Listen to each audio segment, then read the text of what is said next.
Do you remember a moment when you shared a story? Well, a few months ago, I was invited to share my major work with 500 strangers. I stood before them with my heart racing, hands clammy, cradling my palm cards. I inhaled, took the mic, and told my story. Like petals dancing in a river, words unraveled, flowing like a stream. I realized that stories are ripples on a lake, holding the power to connect strangers. And as the final stanza danced, applause erupted.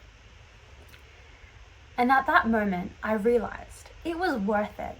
All those late coffee-induced nights, harsh criticism, writer's block, drafting and redrafting. I can't tell you it's going to be easy, but I can promise you it will be worth it. I'm Hritu, and last year I was honored to have my major work published in the 2022 Young Writer Showcase. Since then, I've been studying a double degree in law and IT, whilst also continuing my passion for literature as a poet. The most important part of Extension 2 English is about connecting with stories, whether they be in the form of performance poetry, short fiction, or even a critical response. Each of our stories are important, and the way we tell them is vital. As an Indian girl who was born and brought up in Australia, my major work arose from a feeling of being a cultural chameleon, a hybrid stuck between two identities. As my culture is from India, yours could be from a completely different background, but it is our identity and culture which can provide so much richness in our stories. My major work is titled Kathak Gharana, which in Sanskrit translates to a family of storytellers. It is also a form of traditional Indian dance.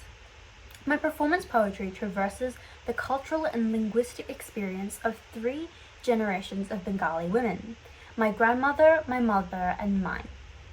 I wanted to foster an inclusive dialogue on the loss experienced by migrants and the journey of reconnecting through an appreciation of language. During this process, I was confronted by the brutality of colonization, the chaos of Indian partition, and the misrepresentation of Indian women in contemporary culture. Poetry was a cathartic medium to express my shock. When you listen to my piece, it feels like you're on a journey through time and place, as it is imbued with a desire to understand what it means to be human and Australian. It begins with a sense of loss, but ends with an assertive voice who knows who they are. Today, I will go through 4 elements of the major work journey, including how to research effectively, solidify your concept, choose your form, and finally, how to craft your piece. For me, the research process involved many late nights diving into internet rabbit holes and reading. Having the right mindset before researching ensures the process is much more fulfilling and effective. So the first step to get into the research mindset is to be passionate. Because I was genuinely interested in the topics I was writing about, I felt more motivated to rigorously research. And the second advice is to be open-minded. Be open to having your ideas challenged by new perspectives. This can allow your work to transform and evolve. The finished product of my major work morphed significantly from my original draft. I changed my form, my central motif, style, almost everything. And this allowed me to grow as a writer. For me, the major work wasn't just an assignment. It was a journey of understanding and answering questions about my family, culture, and self as well. So the second element of researching is the document you're supposed to write it on. So researching for your major work may sound overwhelming because there is a lot to cover. And the best way to deal with this is to break it down into sections, one step at a time. I had 2 main documents during the major work process. First was a handwritten journal, which I used for reflecting on my poems and brainstorming. And my second document was an online Google Doc for research. And I later printed this out and added it to my journal. So basically, for research, I made a big table that covered everything, including literary periods, settings, characters, literature and books I liked, historical events, genre, literary criticism, motifs, and so many more sections. And I found it easy to make it on a Google Doc with subcategories in the columns, as you can see in the diagram, like an example here. And this has a column for the link, any references, key quotes you find from your resource, and small notes on how you can actually use this resource in your piece. And this really helps with the referencing process for your reflection, and also some of the assignments like the critique of the creative process. So now I'm going to move on to talking about the phases of research. So there are different types of research I did, and this was in phases based on width and depth of information. So the first phase is to research wide.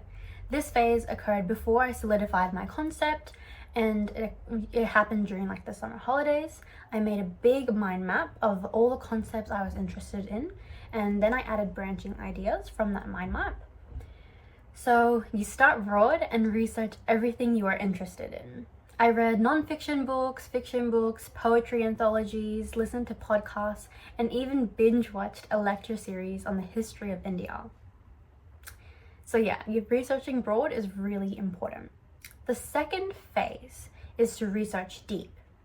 Researching and writing is symbiotic, and researching deep and diving down is a type of research that is more specific and detailed, such as key symbols in the section you're writing or intertextuality you want to include. For example, I had to research deep about the certain vehicles my grandma would hear in the 1970s in Kolkata. Not everything will be used from your research, but having a broad amount will provide you options and make your work more authentic. So now that we've completed with the researching part, let's move on to finding and solidifying your concept. So your major work contributes to literature, so you must engage with it academically. So here are 3 elements to solidify your concept with. The first is philosophical frameworks. These are academic frameworks that can be integrated throughout your piece.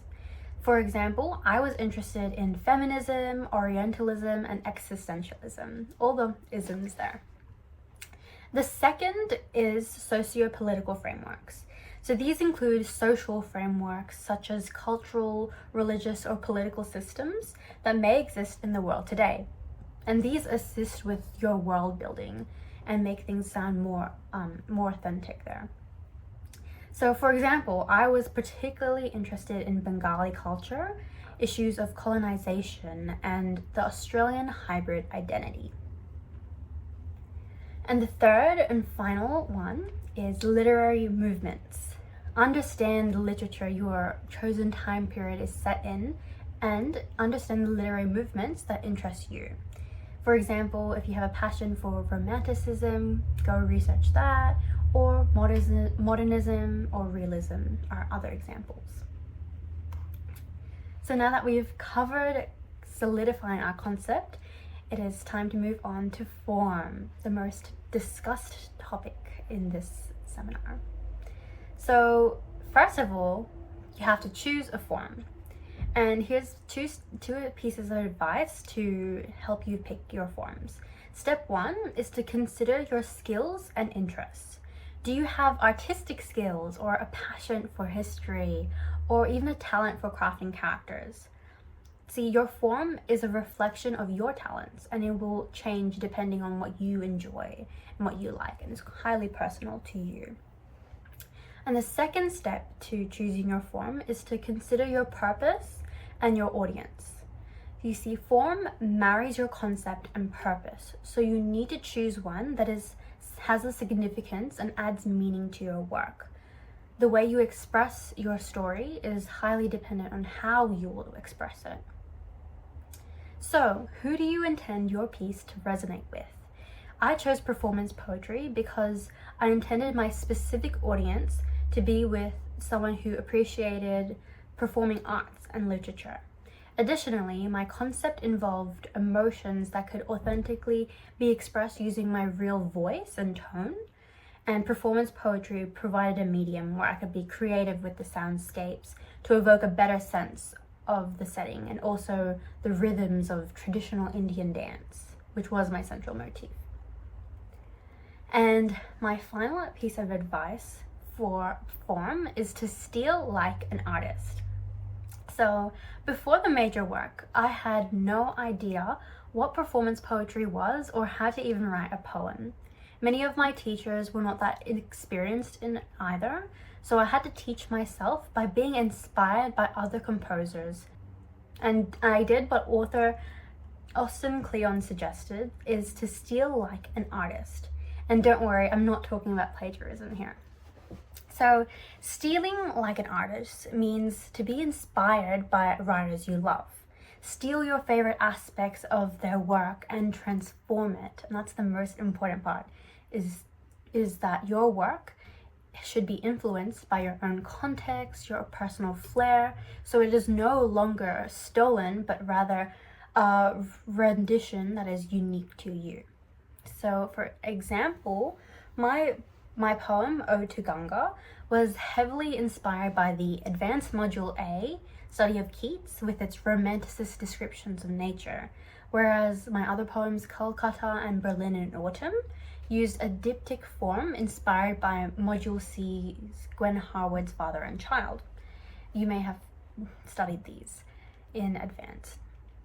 But even my meta-poetic references to writing in my poems were inspired by Emily Dickinson, and I also looked beyond the Western canon and I looked at forms that were created in India, like Bengali Tripartite stanzas, but I combined this with the essence of William Blake's tiger in my poem Miss Sati. So I really experimented with different types and added my unique flair to what was stolen. So now I'm up to the final stage of my presentation, and that is tips on crafting your major work.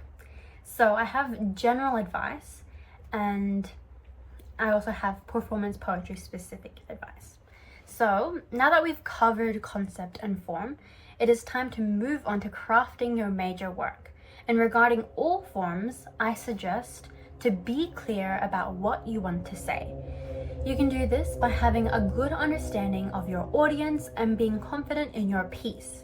You have the creative authority to pick and choose the advice that stays true to your purpose. Furthermore, I recommend having an organized plan before each section of your work. And by section, I mean like each poem or chapter. It's good to have everything sorted out. So before writing a poem, I would brainstorm the context and go on a little research journey to ensure I could put myself in the speaker's position.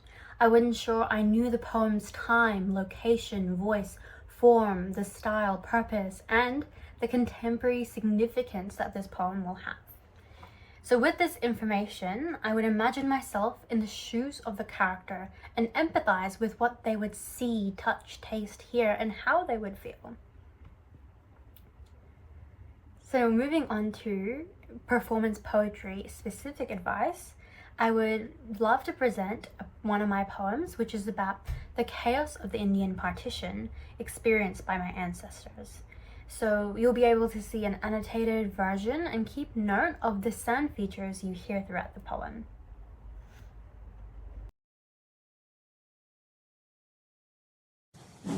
Liminal locomotive, great-grandmother, 15 August 1947. Partition, day 3. Lost in limbo, steam swirls merging with the monsoonal sky guarding the serpent riverine land. Wheels dance on steel tracks, beats of the tabla echo, the rhythm of our hearts crescendo. I am pacing, drumming, fear, thumping, pumping, hope, eclipsing, transfixing. Divided by scale and pen, by Matt Biden's foreign men, hands stained by vermilion, displaced 20 million. Home shattered, mother battered, father fractured, sister captured, and I, veiled in vapor, lost in limbo, on this locomotive, hear the shadows of a window. Symphony of nightmares flood my mind. The clouds are weeping widows, screaming with thunder. The train cries the calls of Shankar. They are lost in limbo. Sabres slicing, harmonizing, husband's death sufficing. Another murder on the Orient Express forces the widow to undress, unbutton her language, sever her tongue. Her country now free, she's citizen to none. She is lost in limbo.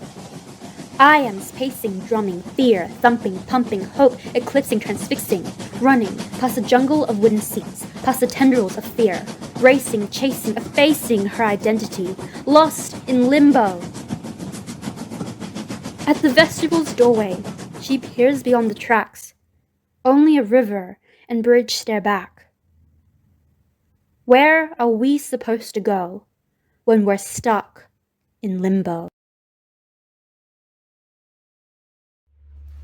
I hope you enjoyed the poem, which is a finalized product of my major work. And to achieve this, I learned the following things. Firstly, don't let technology limitations stop you from pursuing performance poetry. You don't have to be too worried about the resources that you have, because it is the quality of your writing that matters the most. I didn't have access to professional recording rooms and instead recorded my piece on an iPhone 6 and I edited on a free app. So you don't have to let technology limit you either. Secondly, is very important, and that is to use sound features to your advantage. Focus on rhythms and beats. Spoken poetry is a performance of the voice, so you need to use sound purposefully. Evoke the emotion in your voice by experimenting with your tone, intonation, volume, even your breathing. You can even use meaningful pauses to grab the audience's attention. The third piece of advice is very important, and that is less is more. Sometimes short and snappy is more impactful. I learned this the hard way because I was a writer who usually was over the word limit and loves long metaphorical descriptions, but I had to learn to cut down my poetry to make it more meaningful. And also keeping it short and snappy helps you with the beats and rhythm. My fourth piece of advice is to be creative with your form. I try to orchestrate an immersive evocation of setting, and I use soundscapes like the beats of the train that you heard in that poem. But in my other poems, I also use the sounds of markets, traditional tabla dance music, and the voices of my grandmother and mother. And this really elevated my form to add some layers, because this auditory freedom can add layers to a piece that is unique to the performance poetry form itself. And my final piece of advice is to listen to other performance poems. In doing so, you can learn so many new techniques that you can apply. And this can even go to other forms as well. The more you read, the more you familiar yourself with the form that you're trying to write, the better you'll understand the techniques and apply them. So places I heard performance poetry included YouTube, the Bankstown Poetry Slam, a Poem a Day website, Red Room Poetry, and even you can attend writing festivals, which is pretty cool. Whilst finally I was on a quest to answer questions about my heritage, writing offered me answers beyond this. This literary journey allowed me to discover so much about my family, my voice, and my identity. It is worth something so much more than good marks because it is something I can keep in my heart forever. Now it is time for you to discover your voice and your true identity.